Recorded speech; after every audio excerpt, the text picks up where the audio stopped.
Hello students, मैं नीरज कुमार आपका अपने यूट्यूब चैनल में स्वागत करता हूं। हम पढ़ रहे थे क्लास 10th लेसन नंबर 2 यानी कि एसिड्स, बेसिस एंड सॉल्ट्स, अम्ल, अक्षार व लवण। इस लेसन का मैं एक वीडियो डाल चुका हूं जिसमें सिर्फ मैंने आपको किसके बारे में पढ़ाया था, इंडिकेटर्स के बारे में। यानी क्या पढ़े थे हमने, सूचक क्या होते हैं, कितनी तरह के होते हैं, कैसे कैसे वो अपना रंग बदलते हैं, इस बारे में मैं आपको पहले एक वीडियो में पढ़ा चुका हूँ। यदि आपने वो वीडियो नहीं देखी है तो प्लीज़ चैनल की प्लेलिस्ट में जाइए और वो वीडियो देखिए ताकि आपको आज वाला लेक्चर अच्छे से समझ में आए। आज हम क्या पढ़ने वाले हैं, आज हम पढ़ने वाले हैं एसिड्स। यानी एसिड्स क्या होते हैं। जब भी मैं ये टर्म सुनता हूँ एसिड्स वाली, मेरे दिमाग में 3-4 तरह के सवाल पैदा होते हैं। देखिए, मेरे दिमाग में सबसे पहली बात आती है जो मैंने छोटी कक्षाओं में पढ़ी हुई है, यानी एसिड्स वे सभी पदार्थ होते हैं जो स्वाद में खट्टे होते हैं, जैसे नींबू, संतरा, अंगूर आदि। दूसरी बात मेरे दिमाग में आती है वे पदार्थ जो हम अपने घर में टॉयलेट सीट को साफ करने के लिए करते हैं या दीवारों पे लगी टाइलों को साफ करने के लिए करते हैं, जिसके बारे में घर वाले कहते हैं कि टाइलों को हम एसिड से साफ करेंगे या साफ कर रहे हैं। तीसरी बात जो मेरे दिमाग में एसिड शब्द सुनने के बाद आती है वो ये कि कोई व्यक्ति किसी दूसरे व्यक्ति पे एसिड डाल के एसिड अटैक कर रहा है। इन तीनों बातों का मेरे दिमाग में एक निष्कर्ष निकल के आता है कि क्या सभी एसिड एक तरह के होते हैं? नहीं होते। क्यों? क्योंकि कुछ एसिड तो ऐसे हैं जिनको हम खा सकते हैं, खाने में उपयोग कर सकते हैं, जैसे कि नींबू है, संतरा है, अंगूर है। कुछ एसिड ऐसे हैं जो टॉयलेट सीट साफ करने के काम आते हैं, यानी इतने स्ट्रॉन्ग होते हैं जो उन पे जमी हुई चिकनाई, मैल आदि को हटा देते हैं। तीसरे वो पदार्थ भी एसिड हैं जो किसी दूसरे व्यक्ति के शरीर पर डालने के बाद उसकी स्किन को जला देते हैं। यानी कि सारे एसिड एक जैसे तो नहीं होते। आइए जानने की कोशिश करते हैं कि एसिड कितनी तरह के होते हैं। मुख्य रूप से एसिड हम जो पढ़ रहे हैं 10th क्लास में, उनको 2 कैटेगरियों में बांट के पढ़ेंगे। पहली जो टाइप है उसका नाम है ऑर्गेनिक एसिड और दूसरी जो टाइप है उनका नाम है मिनरल एसिड। ठीक है, यानी एसिड्स हम 2 कैटेगरियों में पढ़ने वाले हैं। पहली कैटेगरी का क्या नाम है, ऑर्गेनिक एसिड। दूसरी कैटेगरी का क्या नाम है, मिनरल एसिड। जो ऑर्गेनिक एसिड होते हैं उनको हम हिंदी में क्या बोलते हैं, कार्बोनिक अम्ल।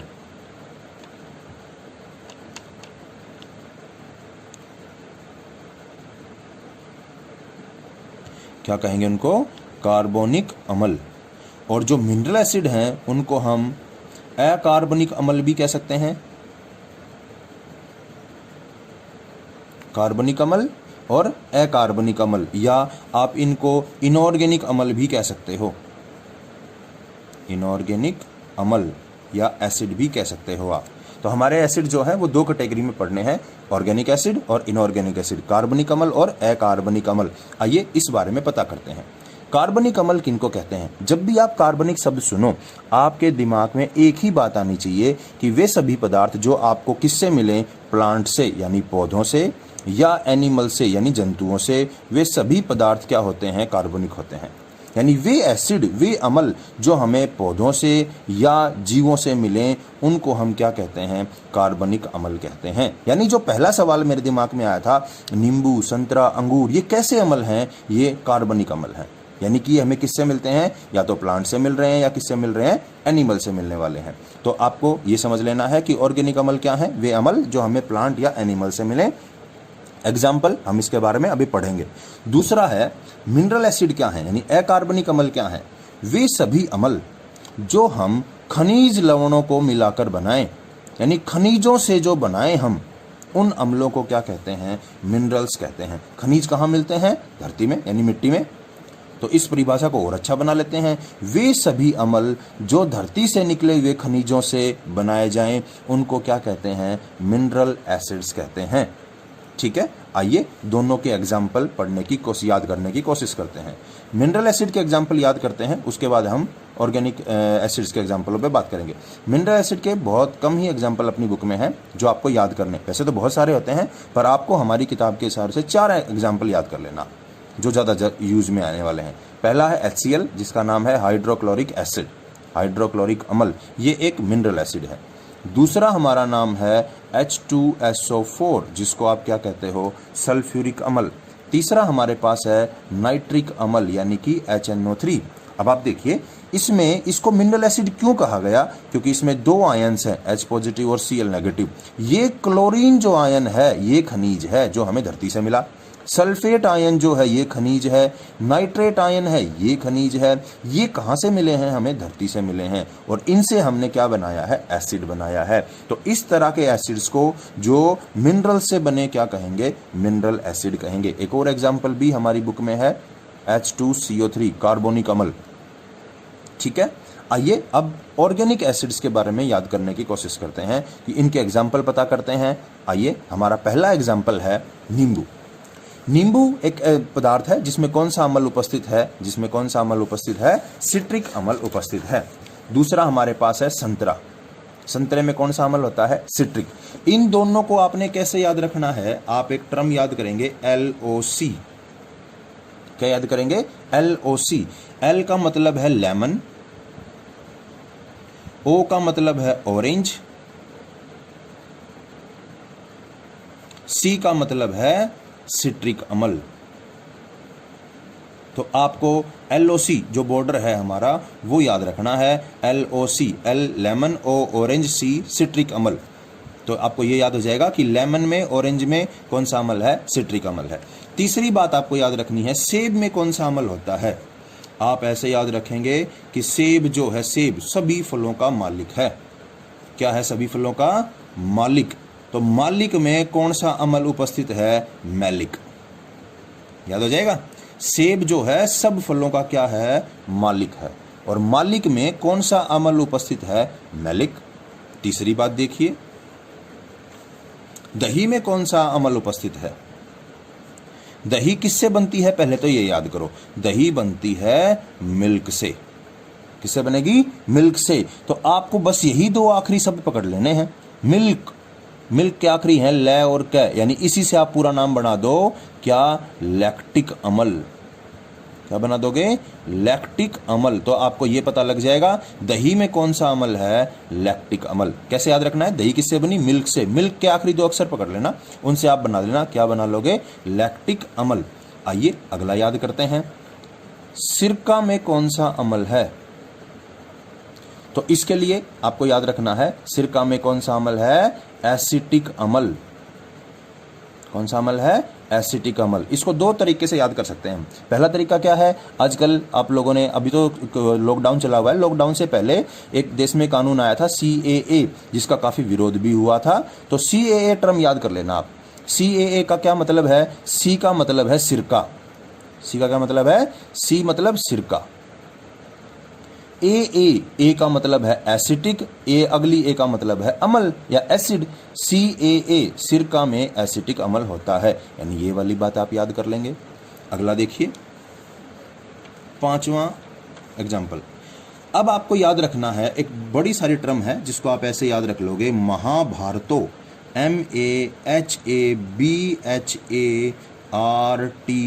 आपको ये टर्म कई सारे एग्जाम्पल सिखा देगी। क्या टर्म है, महाभारतो।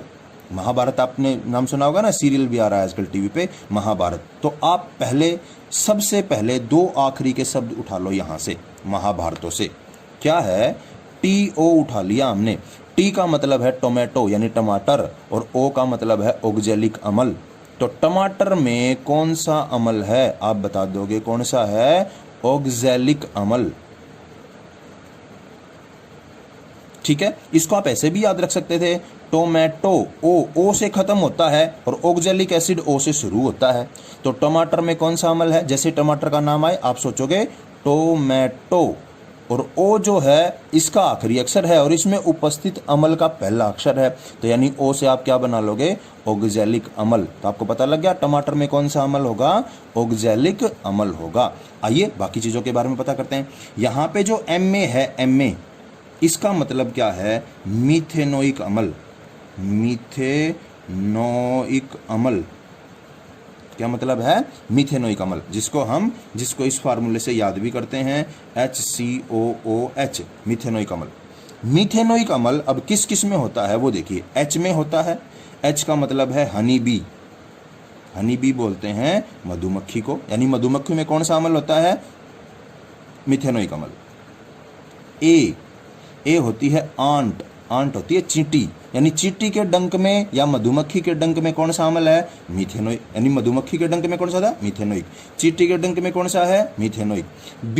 बी जो है यहाँ पर हमने लिखा है बिच्छू के लिए, जिसे आप इंग्लिश में क्या कहते हो? Natal, NEETLE, natal. यानी जो नेटल का डंक है, यानी बिच्छू का जो डंक है, उसमें भी कौन सा अम्ल होता है? मीथेनोइक अम्ल।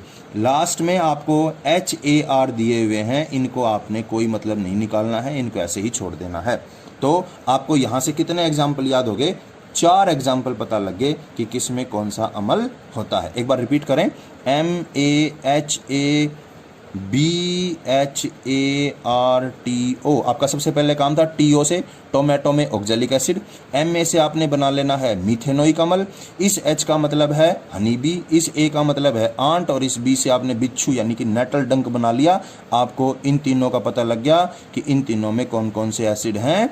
मीथेनोइक एसिड हैं। आइए अगला एग्जाम्पल पढ़ते हैं। यूरिन में कौन सा एसिड होता है? यूरिन जो होता है यानी कि मूत्र, यूरिन यू से शुरू होता है और इसमें यू वाला ही एसिड है, यूरिक एसिड। कौन सा एसिड है इसमें? यूरिक एसिड, यानी कि यूरिक अम्ल आप जिसे कह सकते हो। आइए अगला एग्जाम्पल पढ़ते हैं। चाय में कौन सा एसिड है? किसमें पूछा है? चाय में। तो आप यूं याद रख लेना, टी को पी के हम टेनिस खेलेंगे, टी को पी के क्या खेलेंगे? टेनिस। तो चाय में टेनिन एग्जाम्पल आ जाएगा, टेनिन। टेनिस और टेनिन शब्द मिलते जुलते हैं, आपको याद रखना है। मैं चाय पी के क्या खेलने वाला हूं? टेनिस। तो चाय में कौन सा अम्ल है? टेनिन अम्ल चाय में होता है। अगला देखिए, soda water. Soda water, soda water way water होते हैं, यानी वे पानी होते हैं जिनमें कार्बोनेटेड, ये वास्तव में कार्बोनेटेड वाटर है, यानी इनमें एक एसिड प्रेजेंट होता है H2CO3, कार्बोनिक एसिड जिसको हम बोलते हैं। जो ये कार्बोनिक एसिड होता है, इसकी वजह से जब ये बाहर निकलता है तो इसमें CO2 गैस निकलती है और इसको हम उपयोग में लाते हैं। तो जो कार्बोनेटेड वाटर बनाने वाली कंपनियां हैं, उनमें एक कंपनी का नाम है कोका कोला, कोका कोला। तो आप इसी टर्म को याद रख लेना बस, कोका। किसको याद रख लोगे? कोका। यानी कोका कोला क्या है? एक सोडा वाटर बनाने वाली कंपनी है। सोडा वाटर आप कोल्ड ड्रिंक्स को कहते हैं मेनली। तो कोका शब्द याद रख लेना, यानी कोका कोला में कौन सा अम्ल है? कार्बनिक अम्ल है। कौन सा अम्ल है? कोका कोला में कौन सा अम्ल है? कार्बनिक अम्ल। तो सोडा वाटर में कौन सा अम्ल हो जाएगा? कार्बनिक अम्ल हो जाएगा। आइए अगला एग्जाम्पल पढ़ते हैं। हमारे पास 3 एग्जाम्पल, अब 2 एग्जाम्पल और हैं। कौन कौन से? ग्रेप्स में या इमली में, दोनों में एक ही अम्ल होता है जिसका नाम है टार्ट्रिक अम्ल। कौन सा अम्ल है? टार्ट्रिक अम्ल। तो इसके लिए आप क्या हिंट याद रखोगे? 2 बातों से आप इसको याद रख सकते हो, या तो ग्रेट से या ईट से। ईट वाली टर्म को समझिए, ई का मतलब यहां पे इमली से है, ए का मतलब आप ग्रेप्स कह लो या क्या कह सकते हो उसको, अंगूर कह सकते हो, और टी का मतलब है टार्ट्रिक अम्ल से। तो ईट शब्द याद रखेंगे। ईट का मतलब, ई का मतलब है इमली, ए का मतलब है अंगूर, और टी का मतलब है टार्ट्रिक अम्ल। या आप इसको ऐसे याद रख लो, ग्रेट। GR का मतलब ग्रेप्स, GR का क्या मतलब है? ग्रेप्स। ई का मतलब वही बात इमली, और TA उल्टा पढ़िए इसको, TA का मतलब है टार्ट्रिक एसिड। यानी इससे हमें पता लग गया कि ग्रेप्स में और इमली में कौन से एसिड हैं? टार्ट्रिक एसिड हैं। आइए अगला एग्जाम्पल देखते हैं। हमारे स्टमक में कौन सा एसिड होता है? ये क्वेश्चन पेपर में बहुत बार आया हुआ है कि स्टमक में कौन सा एसिड होता है। तो इसको आप इस टर्म से याद रखेंगे, हैज, HAS। कैसे याद रखेंगे? हैज। H क्या है यहाँ पे? Hydrochloric acid. HA से क्या बना? Hydrochloric acid. H मतलब हाइड्रोक्लोरिक, A मतलब एसिड, और S से क्या मतलब है? स्टमक। स्टमक किसको बोलते हैं? अमाशय को। हमारे अमाशय में कौन सा अम्ल है, आपको क्या याद करना है, यानी हमारे अमाशय के अंदर जो अंदर की लाइनें होती हैं, ये एक अम्ल छोड़ती हैं जिसकी मात्रा लगभग 1.2 से 1.5 लीटर पर डे होती है। कितनी होती है? 1.2 लीटर से 1.5 लीटर पर डे होती है। तो आपको हैज याद रखना है, HAS। HAS में HA का मतलब है हाइड्रोक्लोरिक एसिड और S का मतलब है स्टमक, यानी स्टमक में हाइड्रोक्लोरिक एसिड निकलेगा। इसके अलावा हमारे पास 2 एग्जाम्पल और बचे हुए हैं। DNA में कौन सा एसिड है, RNA में कौन सा एसिड है? देखिए, DNA का पूरा नाम डीऑक्सी राइबो न्यूक्लिक एसिड, और इसका मतलब है पूरा राइबो न्यूक्लिक एसिड। इनके बारे में ज़्यादा तो हम पढ़ेंगे अगली यूनिटों में, पर फिलहाल ये बात याद रख लीजिए, इनमें कौन सा एसिड है? इनमें Na एसिड है। इसमें कौन सा एसिड है? Na एसिड है। Na क्या लिखा था मैंने? Nucleic acid. क्या लिखा था हमने? Nucleic acid. तो आपको याद हो जाएगा कि Na न्यूक्लिक एसिड है। DNA में कौन सा एसिड है? Nucleic acid. RNA में कौन सा एसिड है? Nucleic acid. आपने 14 एग्जाम्पल पढ़ दिए। इन 14 के 14 एग्जाम्पलों को हम किस कैटेगरी में रखेंगे? ऑर्गेनिक एसिड की कैटेगरी में, यानी ये सभी के सभी कार्बनिक अम्ल हैं। क्यों कार्बनिक अम्ल हैं ये सभी के सभी? क्योंकि ये या तो हमें किससे मिले थे? प्लांट से।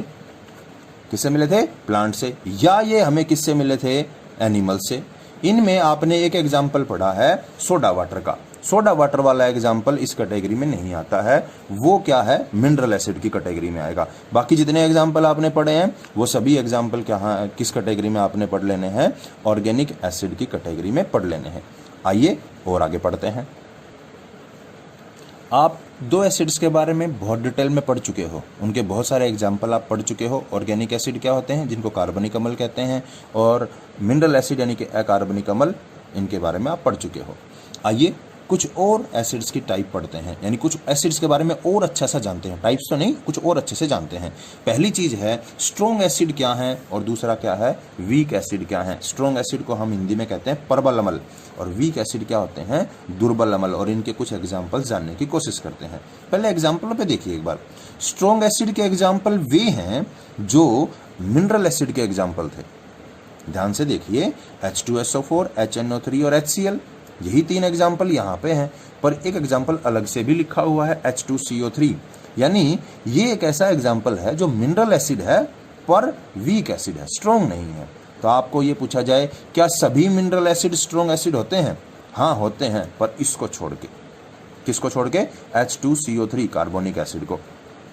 ऑर्गेनिक एसिड के एग्जाम्पल और वीक एसिड के एग्जाम्पल भी मिल रहे हैं, आप चेक कर सकते हैं। यानी कि जो एसिड एनिमल से और प्लांट से मिलते हैं वे सभी एसिड कैसे होते हैं? Weak acid. वे हमारे लिए हानिकारक नहीं होते। स्ट्रॉन्ग एसिड जो होते हैं, जो प्रबल अम्ल होते हैं, जो मैंने आपको शुरू में पूछा था ना कि मेरे दिमाग में एक सवाल आता है कि एसिड अटैक क्या होता है। कोई किसी व्यक्ति के ऊपर एसिड डाल देता है तो उसकी स्किन क्यों जल जाती है? वो इसलिए जल जाती है क्योंकि वो स्ट्रॉन्ग एसिड उपयोग में लाए जा रहे हैं। उसके एग्जाम्पल ये हैं। आइए स्ट्रॉन्ग एसिड और वीक एसिड के बारे में और अच्छे से पढ़ते हैं। स्ट्रॉन्ग एसिड उन एसिड्स को कहते हैं जो जल में घुलने पर पूर्णतया अपने आयनों में टूट जाएं। यानी कि जैसे मान लीजिए मैंने HCl को जल में घोला। किसमें घोला? HCl को मैंने जल में घोला, तो ये कितने आयनों में टूट गया? H पॉजिटिव में और Cl नेगेटिव में। तो ये कैसा एसिड है? स्ट्रॉन्ग एसिड है। वे सभी एसिड जो पूर्णतया अपने आयनों में टूट जाएं जब उनको जल में घोला जाए तो वो क्या कहलाते हैं? Strong acid. इस बात को एक एग्जांपल से समझ लीजिए। मान लीजिए आपके पास एक बीकर है, उस बीकर में आपने एसिड और वाटर को मिला के रखा हुआ है। एसिड को और किसको मिला के रखा हुआ है? वाटर को। एसिड के उसमें आपने 1000 कण यूज किए, 1000 मॉलिक्यूल यूज किए। यदि 1000 के 1000 अपने आयनों में टूट जाएं, एक भी ऐसा ना हो जो HCl के रूप में बचा हुआ हो, तो उस अम्ल को जो पूर्णतया टूट जाए उस अम्ल को क्या कहते हैं? स्ट्रॉन्ग एसिड कहते हैं। इसी बात को और अच्छे से समझ लीजिए। यदि कोई आपसे पूछे कि स्ट्रॉन्ग एसिड जो होते हैं उनका जो विलयन होता है, यानी उनका जो घोल होता है, उसमें क्या क्या उपस्थित होते हैं? आपके ऑप्शन है आयन, दूसरा ऑप्शन है मॉलिक्यूल यानी कि अणु, तीसरा ऑप्शन है दोनों, या एक भी नहीं। तो आपका ऑप्शन क्या होना चाहिए, सिर्फ और सिर्फ क्या मिलेंगे, आयन मिलेंगे, ना कोई मॉलिक्यूल बचता है ना दोनों बचते हैं, और अगली बात तो हो ही नहीं सकती। तो स्ट्रॉन्ग एसिड के बारे में बिल्कुल क्लियर हो जाओ, वे सभी एसिड जो पूर्णतया अपने आयनों में टूट जाएं, कब, जब उनको जल में घोला जाए, वे सभी क्या कहलाएंगे, स्ट्रॉन्ग एसिड कहलाएंगे। स्ट्रॉन्ग एसिड के विलयन में सिर्फ और सिर्फ क्या उपस्थित होते हैं, आयन उपस्थित होते हैं। इसीलिए स्ट्रॉन्ग एसिड को हम किससे दिखाते हैं, सिंगल हेडेड एरो से दिखाते हैं, यानी कि ये रिएक्शन सिर्फ इसी डायरेक्शन में हो सकती है, H पॉजिटिव और Cl। वापिस H पॉजिटिव और Cl मिलकर HCl नहीं बना रहे, किसके केस में, स्ट्रॉन्ग एसिड के केस में। ये एक और एग्जांपल करके देखते हैं, H2SO4, इसका जब हम जल में घोलेंगे तो हमें क्या मिलेगा, 2H पॉजिटिव मिलेंगे और क्या मिलेगा, SO4 2 नेगेटिव। ठीक है, तो हमें ये रिएक्शन भी हमें सिंगल हेडेड एरो से दिखानी, क्योंकि हमारे पास यही आयन जल में रहने वाले हैं, वापिस मिलकर ये H2SO4 नहीं बनाएंगे। यहां से एक बात और भी समझने की है, कुछ अभिक्रियाओं में या कुछ जगह आप देखोगे कि आपको H पॉजिटिव ना दिखाकर क्या दिखाया हुआ होता है, H3O पॉजिटिव। क्या दिखाया हुआ होता है, H3O पॉजिटिव। वो क्या होता है, किस लिए होता है, आइए समझते हैं। H पॉजिटिव जो होता है ये हाइड्रोजन आयन है, इसका जो रेडियस है, यानी इसकी जो साइज है, रेडियस समझ केंद्र से परिधि की दूरी, इसका जो रेडियस है वो 10 की पावर -15 मीटर है, यानी बहुत छोटा है। और इसके ऊपर चार्ज भी है, पहले ही रेडियस छोटा था, ऊपर से चार्ज पॉजिटिव है, यानी ये जो हाइड्रोजन आयन है ये स्थिर नहीं है, यानी स्टेबल नहीं है। तो ये क्या करता है, जो हाइड्रोजन आयन है ये क्या करता है, जो जल वहां उपस्थित होता है उससे अभिक्रिया कर लेता है और क्या बना लेता है, H3O पॉजिटिव। यानी एक ऑक्सीजन और 2 हाइड्रोजन थे, ये हाइड्रोजन जो है इस H2O के साथ जुड़ गया, किसके साथ जुड़ गया, H2O के साथ। तो 2H पहले से थे, एक और आ गया, क्या बन गए, H3O पॉजिटिव। इसको क्या बोलते हैं, हाइड्रोनियम आयन। क्या बोलते हैं इसको, हाइड्रोनियम आयन। तो कई जगह या कई किताबों में आपको H पॉजिटिव की बजाय क्या दिखा रखा होगा, हाइड्रोनियम आयन। तो घबराने की जरूरत नहीं है, ये हाइड्रोनियम आयन इसी से आया है। कैसे आया है, ये H स्थिर नहीं है, स्टेबल नहीं है। क्यों स्टेबल नहीं है, क्योंकि इसकी त्रिज्या बहुत कम है, आकार जो है छोटा होने के कारण और चार्ज ज़्यादा होने के कारण ये पानी से मिल जाता है और क्या बना लेता है, हाइड्रोनियम आयन बना लेता है। तो आपकी जो ऊपर वाली अभिक्रिया है उसको कई किताबों में या कई जगह आपको ऐसे भी मिल सकता है, HCl प्लस H2O क्या बना रहे होंगे, H3O positive plus Cl negative. ऐसे भी आप उस अभिक्रिया को दिखा सकते हो, ये भी सही है और वो भी सही है। तो आपको जो पढ़ना था, अभी हमारा टॉपिक चल रहा था स्ट्रॉन्ग एसिड क्या है, वो बात समझ में आ जाएंगी। आइए वीक एसिड क्या है ये पढ़ने की कोशिश करते हैं। वे एसिड जो पूर्णतया अपने आयनों में नहीं टूटे उनको हम क्या कहते हैं, दुर्बल अम्ल कहते हैं। पूर्णतया का मतलब क्या है भाई, हमारे पास एक बीकर है, हमने उसमें वाटर और एसिड को मिला के रखा हुआ है। यदि एसिड के 1000 मॉलिक्यूल थे, 1000 अणु थे, तो उनमें से बहुत कम ही अपने आयनों में टूटे तो ही हम उसको क्या कहेंगे, दुर्बल अम्ल कहेंगे। मान लीजिए 1000 में से 100 ही टूटने पाए, तो आपका जो अम्ल है वो क्या कहलाएगा, दुर्बल अम्ल कहलाएगा। आइए एक एग्जाम्पल लेके समझने की कोशिश करते हैं। CH3COOH एसिटिक अम्ल होता है ये। जब इसको जल में घोला जाता है तो ये क्या बनाता है, CH3COO negative plus H positive, यानी इसने 2 आयन बनाए। परंतु सारे के सारे CH3COOH इन दोनों में नहीं बदले, ठीक है।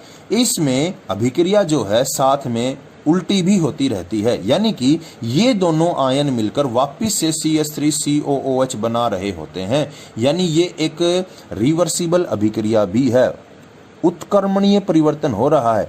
पहले परिवर्तन में तो क्या हो रहा था, CH3COOH मिलकर ये बना रहे थे दोनों आयन। दूसरे परिवर्तन में क्या हो रहा है, ये दोनों आयन मिलकर क्या बना रहे हैं, CH3COOH में। तो आपसे अगर कोई सवाल करे कि दुर्बल अम्ल के विलयन में, दुर्बल अम्ल के विलयन में क्या क्या उपस्थित हैं, जो मैंने स्ट्रॉन्ग एसिड के लिए पूछा था वही सवाल, क्या क्या उपस्थित हैं, आयन हैं, अणु हैं, दोनों हैं या कुछ भी नहीं है, तो आपका उत्तर क्या होना है, क्या आएगा, दोनों हैं। कैसे, आयन भी हैं और क्या हैं, अणु भी हैं। तो दुर्बल अम्ल जो होते हैं उनको हम, उनकी अभिक्रियाओं को हम किससे दिखाएंगे, डबल एरो से दिखाएंगे। यानी उनमें क्या हो रहा है कि पूर्णतया जो उनके अणु हैं वो आयनों में नहीं टूट रहे, कुछ आयन वापस मिलकर क्या बना रहे हैं, अणु बना रहे हैं, वो क्या कहलाएंगे, दुर्बल अम्ल कहलाएंगे। आइए इनके एग्जाम्पलों से रूबरू होते हैं। क्या क्या है इनके एग्जाम्पल। स्ट्रॉन्ग एसिड के एग्जाम्पल मैंने बता दिए थे आपको, कौन से हैं, जो मिनरल एसिड वाले हैं। और वीक एसिड के एग्जाम्पल कौन से हैं, जो ऑर्गेनिक एसिड वाले हैं। आइए 3 टर्म और रहती हैं, उनको और पढ़ते हैं। कंसंट्रेटेड एसिड क्या होते हैं, डाइल्यूट एसिड क्या होते हैं। देखिए, कंसंट्रेटेड एसिड और दूसरा है डाइल्यूट एसिड क्या होते हैं। कंसंट्रेटेड एसिड को हिंदी में तनु अम्ल बोलते हैं, सॉरी सांद्र अम्ल बोलते हैं, और डाइल्यूट को हम क्या बोलते हैं, तनु अम्ल बोलते हैं। तो सांद्र अम्ल उस अम्ल को कहेंगे जिस अम्ल में जल की मात्रा कम हो, जिस अम्ल में जल की मात्रा कम हो उस अम्ल को क्या कहेंगे, कंसंट्रेटेड एसिड कहेंगे। सपोज करो, ये मान के चलो कि आपके पास एक बीकर है जिसमें 100 ml सॉल्यूशन है या विलियन है, जिसमें 90 जो ml है वो तो एसिड है और 10 ml क्या है, उसमें पानी है। तो उस अम्ल को हम क्या कहते हैं, सांद्र अम्ल कहेंगे। जिसमें अम्ल की मात्रा ज़्यादा हो, पानी की मात्रा क्या हो, कम हो, उस अम्ल को क्या कहेंगे, सांद्र अम्ल कहेंगे। दूसरी बात सुनिए, डाइल्यूट अम्ल क्या होता है, तनु अम्ल क्या होता है। यदि आपके पास सांद्र जल है, सांद्र अम्ल है, कैसा है, सांद्र अम्ल, और आप उसमें पानी की मात्रा बढ़ा दो, तो इस प्रक्रिया को क्या कहते हैं, हम तनुकरण कहते हैं। सांद्र अम्ल में पानी की मात्रा को बढ़ाना क्या कहलाता है, तनुकरण। और जो अम्ल बनेगा उसको क्या कहेंगे, तनु अम्ल कहेंगे।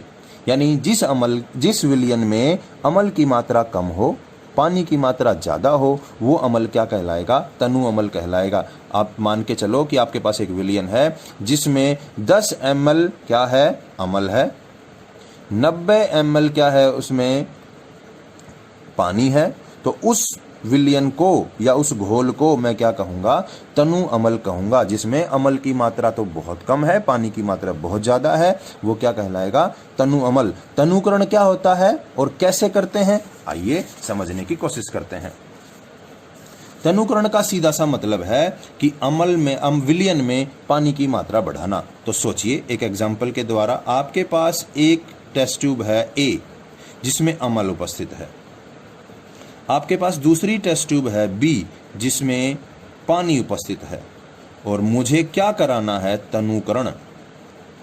तो तनुकरण में मैं ए को बी में मिलाऊंगा या बी को ए में मिलाऊंगा या किसी को भी किसी में मिला सकता हूं, कोई फर्क पड़ने वाला नहीं है।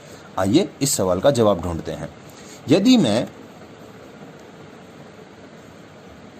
पानी में, किसमें, पानी में अम्ल को मिलाता हूं, यानी ये बी है, मैं इसमें किसको मिला रहा हूं, ए को मिला रहा हूं। और दूसरा ऑप्शन सोचिए, यदि मेरे पास एसिड है और मैं उसमें किसको मिला रहा हूं, पानी को मिला रहा हूं।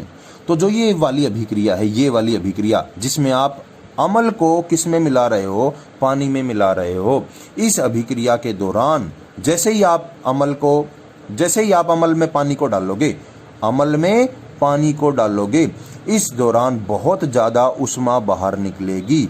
यानी ये जो अभिक्रिया होने वाली है एक्सोथर्मिक रिएक्शन है, उष्माक्षेपी अभिक्रिया है, और इतनी ज़्यादा उष्मा निकलेगी कि ये जो टेस्ट ट्यूब है या ये जो बीकर है ये फट सकता है, या ऐसा भी हो सकता है कि यहाँ से विलयन के अंदर से उष्मा जो ज़्यादा होने की वजह से ये उष्मा वाष्प के रूप में या छलक के आपके चेहरे पे भी लग सकती है। यानी ये तरीका गलत है। हमें क्या करना है, पानी नहीं मिलाना अम्ल में, हमें ये वाला तरीका अपनाना है। ये तरीका क्या है, आप पानी लोगे, क्या लोगे आप, पानी, उसमें क्या मिलाओगे, अम्ल मिलाओगे। कैसे मिलाओगे और सही तरीका क्या है वो भी देखिए। आप एक बीकर में क्या ले लोगे, पानी ले लोगे और अम्ल मिलाओगे धीरे धीरे, इस दीवार के साथ साथ आए वो, बिल्कुल थोड़ी थोड़ी मात्रा डालनी है और उसको स्टीयर करना है। स्टीयर का मतलब होता है उसको मिलाते रहना है। क्यों? ताकि जो अम्ल मिलाने से उष्मा निकल रही है वो पूरे विलयन में फैल जाए। ऐसा ना हो कि किसी एक ही बिंदु पे रहे और वो बीकर टूट जाए और आपको कोई क्षति पहुंचे या आपको कोई हानि पहुंचे। यानी कि आपका सही तरीका क्या है? आपको अम्ल मिलाना है। किस में मिलाना है? पानी में मिलाना है। आ जाएगी बात समझ में? अगर आप ऐसा नहीं करते हैं, यानी उल्टा करते हैं, उल्टा मतलब कि आप अम्ल के अंदर पानी डाल रहे हो, तो वो जो अभिक्रिया है वो कैसी अभिक्रिया हो जाएगी? ऊष्माक्षेपी अभिक्रिया हो जाएगी, जिससे आपको नुकसान हो सकता है। इस वीडियो में हम इतना ही पढ़ेंगे। उम्मीद करता हूं कि आपको मेरे द्वारा पढ़ाया हुआ अच्छे से समझ आ रहा होगा। यदि आपको कोई बात नहीं समझ में आई है या आपको कोई मेरे से सुझाव देना है तो आप कमेंट बॉक्स में जाके अपना कमेंट कर सकते हैं। आपको वीडियो कैसी लगी जरूर बताएं। देखने के लिए धन्यवाद। अगले वीडियो के लिए आप तैयार रहिए, उसमें हम एसिड्स की प्रॉपर्टीज के बारे में पढ़ेंगे। Thank you.